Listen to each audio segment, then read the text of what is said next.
Hi, welcome to all. This is our second polity class. In first class, we had discussed preamble and important keywords associated with it. In today's section, we will discuss union and its territories. In this video, we will deal with constitutional procedure and chronological order of creation of states. Now let's get started with today's topic, union and its territories. Article 1 to 4 of Indian Constitution and Part 1 deals with union and its territories. Article 1 describes India, that is Bharat, as union of states. Here the phrase union of state means Indian Federation is not the result of agreement among the states like American Federation. ਜਿਹੜਾ Indian federation ਹੈ, ਜਿਹੜਾ word ਉਰੇ use ਕੀਤਾ ਗਿਆ Indian federation, ਇਸ ਦੇ ਵਿੱਚ ਇਹ ਕਹਿਣ ਦਾ ਮਤਲਬ ਹੈ ਜਿਹੜਾ ਇੰਡੀਅਨ ਫੈਡਰੇਸ਼ਨ ਆ ਇਹ ਕੋਈ ਸਟੇਟਸ ਦਾ ਆਪਸ ਦੇ ਵਿੱਚ ਐਗਰੀਮੈਂਟ ਨਹੀਂ ਹੈਗਾ ਜਿਵੇਂ ਕਿ US ਦੇ ਵਿੱਚ ਆ, ਅਤੇ ਨਾ ਹੀ ਉਰੇ ਸਟੇਟਸ ਨੂੰ ਵੱਖ ਹੋਣ ਦਾ ਅਧਿਕਾਰ ਹੈ ਯੂਨੀਅਨ ਨਾਲੋਂ। State has no right to secede from union. ਜਿਸ ਤਰ੍ਹਾਂ US ਦੇ ਵਿੱਚ ਜਿਹੜੀਆਂ ਸਟੇਟਸ ਨੇ ਉਹਨਾਂ ਦਾ ਆਪਸ 'ਚ ਐਗਰੀਮੈਂਟ ਤਾਂ ਕਿ ਯੂਨਾਈਟ ਹੋਈਆਂ ਨੇ, ਬਟ ਇੰਡੀਅਨ ਕੇਸ ਦੇ ਵਿੱਚ ਇੰਡੀਆ ਇੱਕ ਐਜ਼ ਏ ਹੋਲ ਇੱਕ ਇੰਟੀਗ੍ਰੇਟਿਡ ਕੰਟਰੀ ਹੈ ਜਿਹਦੇ ਵਿੱਚ ਐਡਮਿਨਿਸਟ੍ਰੇਟਿਵ ਕਨਵੀਨੀਅੰਸ ਦੇ ਲਈ ਸਟੇਟਸ ਨੂੰ ਡਿਵਾਈਡ ਕੀਤਾ ਗਿਆ ਹੈ। According to article 1, territory of India can be classified into three categories: union territories, territories of a state, territories that may be amended by government of India at any time. At present there are 28 states and 8 UTs. The name of the states and UTs and the territorial extent is mentioned under Schedule 1 of Indian Constitution. Territory of India is a wider expression than Union of India because Union of India includes only state, while Territory of India includes not only states but also UT and territory that may be acquired by Government of India at any future date.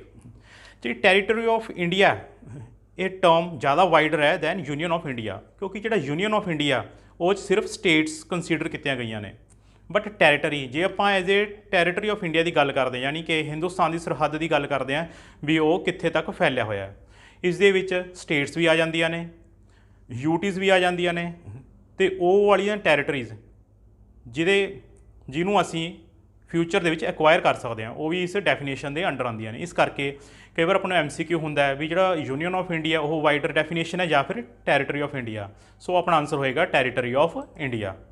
Article 2 it empowers Parliament to admit into Union of India or establish new states that are not part of Union of India.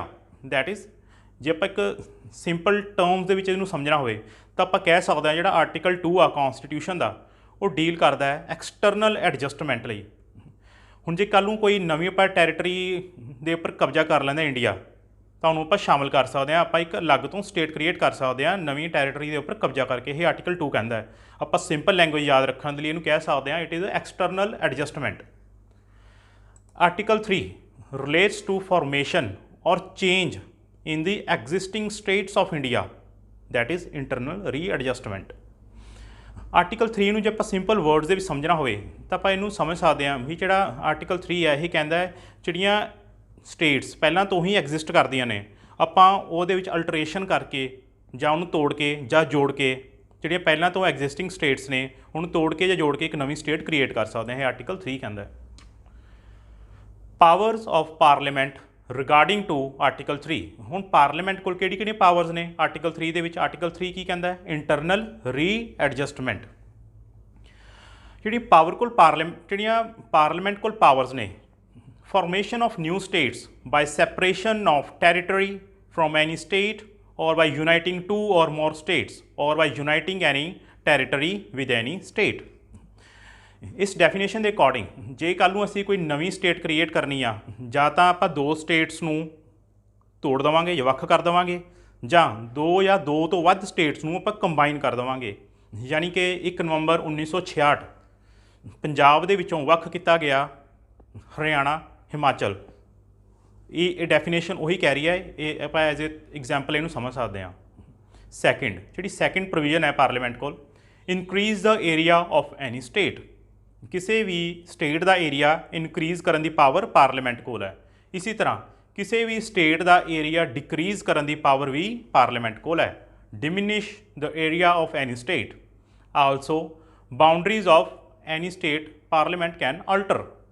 ਕਿਸੇ ਵੀ state ਦੀ boundary ਨੂੰ ਰੀਡਰਾਅ ਕੀਤਾ ਜਾ ਸਕਦਾ parliament ਦੁਆਰਾ। Alter the name of any state. ਕਿਸੇ ਵੀ state ਦਾ ਜੇ ਨਾਮ ਬਦਲਣਾ ਹੈ ਤਾਂ ਉਹਦੀ ਪਾਵਰ ਵੀ ਪਾਰਲੀਮੈਂਟ ਕੋਲ ਹੈ। For making above changes that we have discussed now, bill can be only introduced with the prior recommendation of president in the parliament। ਇਸ ਬਿੱਲ ਨੂੰ ਜੇ ਆਪਾਂ ਆਰਟੀਕਲ 3 ਦੇ ਅੰਡਰ ਕੋਈ ਵੀ ਅਲਟਰੇਸ਼ਨ ਕਰਨੀ ਆ ਜਾਂ ਕੋਈ ਵੀ ਚੇਂਜ ਕਰਨੀ ਆ ਸਟੇਟ ਕ੍ਰੀਏਟ ਕਰਨ ਦੇ ਲਈ, ਤਾਂ ਉਹ ਬਿੱਲ ਆਪਾਂ ਨੂੰ ਪ੍ਰੈਜ਼ੀਡੈਂਟ ਦੀ ਪ੍ਰਾਇਰ ਰਿਕਮੈਂਡੇਸ਼ਨ ਦੇ ਨਾਲ ਹੀ ਇੰਟਰੋਡਿਊਸ ਕਰਨਾ ਪਏਗਾ ਪਾਰਲੀਮੈਂਟ ਦੇ ਵਿੱਚ। And before recommending bill, the president has to refer it to the state legislature for its opinion। ਤੇ ਰਿਕਮੈਂਡੇਸ਼ਨ ਕਰਨ ਤੋਂ ਪਹਿਲਾਂ ਜਿਹੜਾ ਇਹ ਬਿੱਲ ਹੈ ਪ੍ਰੈਜ਼ੀਡੈਂਟ ਉਹ ਸਟੇਟ ਲੈਜਿਸਲੇਚਰ ਕੋਲ ਭੇਜੇਗਾ ਉਹਦੇ ਓਪੀਨੀਅਨ ਦੇ ਲਈ। ਉਰੇ ਇੱਕ ਵਰਡ ਹੈ ਓਪੀਨੀਅਨ, ਇਹਦੇ ਉੱਪਰ ਧਿਆਨ ਦੇਣ ਦੀ ਲੋੜ ਹੈ, ਕੰਸੈਂਟ ਨਹੀਂ ਹੈਗਾ, ਸਿਰਫ ਓਪੀਨੀਅਨ। ਓਪੀਨੀਅਨ ਦਾ ਮਤਲਬ ਹੈ ਉਹਨਾਂ ਦੀ ਸਟੇਟ ਦੀ ਜਿਹੜੀ ਵਿਊ ਆ, ਯਾਨੀ ਕਿ ਜਿਹੜਾ ਵਿਊ ਪੁਆਇੰਟ ਆ ਉਹ ਮੰਨਿਆ ਜਾਵੇ ਜਾਂ ਨਾ ਮੰਨਿਆ ਜਾਵੇ, ਇਸ ਦੀ ਕੋਈ ਵੀ ਗਰੰਟੀ ਨਹੀਂ ਹੈਗੀ। The president or parliament is not bound to accept the views of the state legislature। That is, parliament can alone redraw the political map of India according to its own will। The territorial integrity or continued existence of any state is not guaranteed by the constitution। ਕੱਲ੍ਹ ਨੂੰ ਕੋਈ state, ਜਿਸ ਤਰ੍ਹਾਂ ਹੁਣ ਪੰਜਾਬ ਹੈ, ਜਿਵੇਂ ਪਹਿਲਾਂ ਆਪਾਂ ਇਹਨੂੰ ਸਮਝ ਸਕਦੇ ਹਾਂ ਰੀਸੈਂਟ ਐਗਜ਼ਾਮਪਲ ਜੰਮੂ ਕਸ਼ਮੀਰ। ਜੰਮੂ ਕਸ਼ਮੀਰ ਇੱਕ ਪਹਿਲਾਂ ਸਟੇਟ ਸੀ, ਹੁਣ ਕੌਨਸਟੀਟਿਊਸ਼ਨ ਸਾਨੂੰ ਇਹਦੀ ਗਰੰਟੀ ਨਹੀਂ ਦਿੰਦਾ ਕਿ ਜਿਹੜੀ ਅੱਜ ਸਟੇਟ ਹੈਗੀ ਹੈ ਕੱਲ੍ਹ ਉਹ ਸਟੇਟ ਹੋਏਗੀ ਜਾਂ ਨਹੀਂ ਹੋਏਗੀ। ਇਸੇ ਤਰ੍ਹਾਂ ਅੱਜ ਪੰਜਾਬ ਹੈ, ਕੱਲ੍ਹ ਨੂੰ ਹੋਏਗਾ ਜਾਂ ਨਹੀਂ ਹੋਏਗਾ ਇਸ ਦੀ ਗਰੰਟੀ ਸਾਨੂੰ ਕੌਨਸਟੀਟਿਊਸ਼ਨ ਨਹੀਂ ਦਿੰਦਾ, ਜਿਵੇਂ ਕਿ ਜੰਮੂ ਐਂਡ ਕਸ਼ਮੀਰ ਜਿਹੜੀ ਰੀਸੈਂਟ ਐਗਜ਼ਾਮਪਲ ਹੈ। ਦੇਅਰ ਇੰਡੀਆ ਇਜ਼ ਕਾਲਡ ਦੇਅਰਫੋਰ, ਆਪਾਂ ਇੰਡੀਆ ਨੂੰ ਇੱਕ ਕਹਿ ਸਕਦੇ ਹਾਂ ਇਨਡਿਸਟਰਕਟੀਬਲ ਯੂਨੀਅਨ ਆਫ ਡਿਸਟਰਕਟੀਬਲ ਸਟੇਟਸ, ਯਾਨੀ ਕਿ ਇਨਡਸਟਰਕਟੀਬਲ ਯੂਨੀਅਨ, ਯਾਨੀ ਕਿ ਯੂਨੀਅਨ ਨੂੰ ਆਪਾਂ ਤੋੜ ਨਹੀਂ ਸਕਦੇ, ਬਟ ਡਿਸਟਰਕਟੀਬਲ ਸਟੇਟਸ ਨੂੰ ਆਪਾਂ ਤੋੜ ਸਕਦੇ ਹਾਂ। ਆਪਾਂ ਨੂੰ ਕਈ ਵਾਰ MCQ ਕੁਐਸਚਨ ਪੇਪਰ 'ਚ ਆਇਆ ਹੁੰਦਾ ਵੀ ਇੰਡੀਆ ਨੂੰ ਆਪਾਂ ਕੀ ਕਵਾਂਗੇ, 3-4 ਡੈਫੀਨੇਸ਼ਨਸ ਹੋਣਗੀਆਂ ਅਤੇ ਆਪਾਂ ਉੱਥੇ ਟਿਕ ਕਰਾਂਗੇ indestructible union of destructible states. Article 4, laws made under article 2 and 3 are not to be considered as amendments to constitution under article 368। ਇਹਨੂੰ ਆਪਾਂ constitutional amendment ਨਹੀਂ ਕੰਸੀਡਰ ਕਰਾਂਗੇ ਜਿਹੜੀਆਂ ਕਿ ਆਪਾਂ ਆਰਟੀਕਲ 2 ਅਤੇ 3 ਦੇ ਵਿੱਚ ਆਪਾਂ ਇਹਨੂੰ ਯੂਜ਼ ਕਰਕੇ ਜਿਹੜੇ ਲਾਅ ਬਣਾਏ ਨੇ।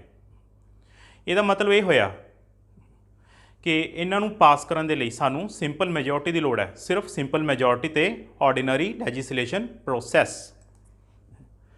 ਹੁਣ ਨੈਕਸਟ ਆਪਣੇ ਕੋਲ ਇੰਪੋਰਟੈਂਟ ਟੌਪਿਕ ਹੈ ਸਟੇਟ ਰੀਆਰਗਨਾਈਜੇਸ਼ਨ ਕਮਿਸ਼ਨਸ। ਹੁਣ ਕੁਝ ਕਮਿਸ਼ਨਸ ਬਣੇ ਸੀਗੇ ਸਟੇਟ ਨੂੰ ਕਿਵੇਂ ਰੀਆਰਗਨਾਈਜ਼ ਕੀਤਾ ਜਾਵੇ, ਅਤੇ ਗਵਰਨਮੈਂਟ ਨੇ ਇਹ ਕਨਫਿਊਜ਼ਨ ਦੂਰ ਕਰਨ ਦੇ ਲਈ ਸਭ ਤੋਂ ਪਹਿਲਾਂ 1948 ਦੇ ਵਿੱਚ ਅਪੁਆਇੰਟ ਕੀਤਾ ਧਾਰ ਕਮਿਸ਼ਨ। ਇਸ ਦਾ ਚੇਅਰਮੈਨ ਸੀ SK Dhar, and it rejected the linguistic basis for reorganisation of states. ਅਤੇ ਉਸ ਤੋਂ ਬਾਅਦ ਜਦੋਂ ਫਿਰ ਵੀ ਕਨਫਿਊਜ਼ਨ ਨਹੀਂ ਸੋਲਵ ਹੋਈ ਤਾਂ ਨੈਕਸਟ ਗਵਰਨਮੈਂਟ ਨੂੰ ਅਪੁਆਇੰਟ ਕਰਨਾ ਪਿਆ JVP commission in 1849। Here JVP stands for Jawahar Lal Nehru, Vallabh Bhai Patel, ਪਾਟਾ Bhai Sita Ramaiya. It also rejected linguistic basis for reorganization of states। And after this, in 1953, Andhra Pradesh was the first state to be created on linguistic basis। After the death of Potti Sitaramallu, that was Congress leader, after 56 days of hunger strike. Similarly, next commission was appointed, Faisal Ali Commission in 1953. Here it is important to note that Faisal Ali Commission accepted linguistic basis for reorganization of states। Now, the chronological orders of creation of states after 1956. The first state to be created was after 1956 was Maharashtra, then Gujarat. Gujarat was 15th state of India. Nagaland was 16th state of India. Haryana was 17th state of India. Himachal 18th state of India. Manipur 19th state of India. Tripura 20th state of India. Meghalaya 21st state. Sikkim 22nd state, formed by 36th Constitutional Amendment 1975. Mizoram 23rd state. Arunachal Pradesh 24th state. Similarly, 25th state to be created was Goa, then Chhattisgarh 26th, Uttarakhand 27th state, Jharkhand 28th, and Telangana was 29th state. But different scenario, the picture is India has currently